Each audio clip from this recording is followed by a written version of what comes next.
या बातमीपत्राचे प्रायोजक आहेत SSPM lifetime hospital and medical college.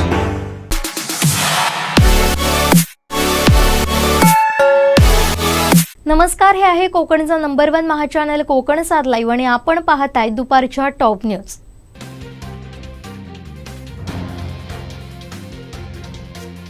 रत्नागिरीतील प्रस्तावित रिफायनरी प्रकल्पाच्या माती परीक्षणाला सुरुवात झाली आहे। या विरोधात बारसूमध्ये आंदोलन सुरू आहे। याविषयी देवेंद्र फडणवीस म्हणाले की मुळात या आंदोलनाला स्थानिकांचा पाठिंबा नाही, बाहेरचे लोक नेऊन आंदोलन सुरू आहे।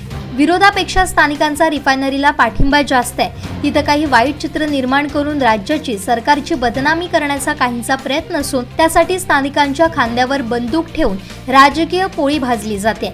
यांचा दुहेरी चेहरा समोर आलाय। तसंच जे लोक वारंवार आंदोलनात असतात अशांना गृह विभागानं निश्चितच आयडेंटिफाय केलंय। आमच्याकडे असे सर्व रिपोर्ट्स आहेत की जे लोक राज्यात अस्थिरता निर्माण करण्याचा प्रयत्न करतात त्या गटाचाही बारसूच्या आंदोलनात सहभाग असल्याचं समोर येत असल्याचं देवेंद्र फडणवीस म्हणाले।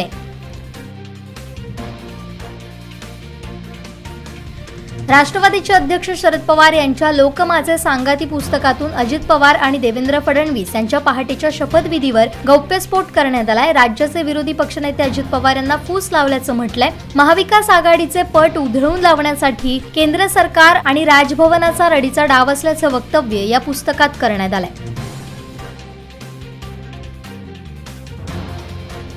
मुंबईतील बिकेसीत झालेल्या वज्रमूठ सभेत सोमवारी विरोधी पक्षनेते अजित पवार यांनी भाजप आमदार नितेश राणे यांच्यावर शेलक्या शब्दात टीका केली होती। त्यांच्या टीकेला उत्तर देताना राणे यांनी पत्रकार परिषद घेत अजितदादांवर निशाणा साधलाय। सभेत अजितदादांनी माझ्यावर टीका केली तसं म्हटलं तर अजितदादांना सर्वच माफ आहे, ते करमुक्त आहेत, त्यांच्यावर मी काही टीका करणार नाही असं नितेश राणे म्हणाले।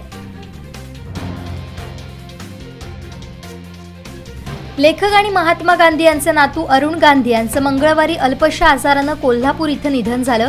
ते 89 वर्षांचे होते। सामाजिक राजकीय कार्यकर्ते असलेले अरुण गांधी यांच्या पार्थिवावर कोल्हापुरात अंत्यसंस्कार करण्यात येणार आहेत असे त्यांचे पुत्र तुषार गांधी यांनी एका वृत्तसंस्थेशी बोलताना सांगितलंय। अरुण गांधी यांचं गेल्या 2 महिन्यांपासून कोल्हापुरात वास्तव्य होतं। अरुण गांधी हे मणिलाल गांधी यांचे पुत्र असून 14 एप्रिल 1934 ला डर्बनमध्ये त्यांचा जन्म झाला होता।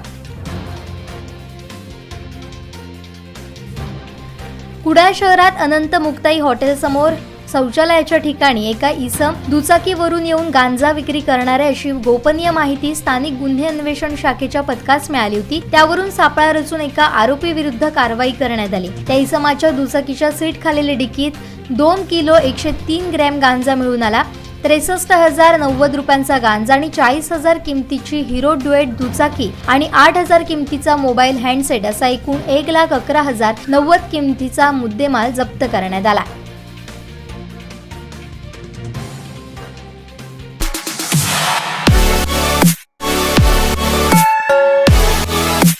आणखीन काही महत्त्वाच्या बातम्यांसह भेटूया यानंतरच्या बातमीपत्रात। पाहत रहा कोकण 7 लाईव्ह, नव्या कोकणचा ग्लोबल ब्रँड।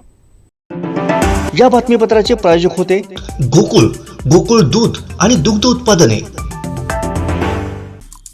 आमचे दिवसभरातले सर्व अपडेट्स, ताज्या घडामोडी आणि थेट लाईव्ह पाहण्यासाठी सबस्क्राइब करा, लाईक करा कोकणचं नंबर 1 महा चॅनल कोकण 7 लाईव्हचं YouTube चॅनल।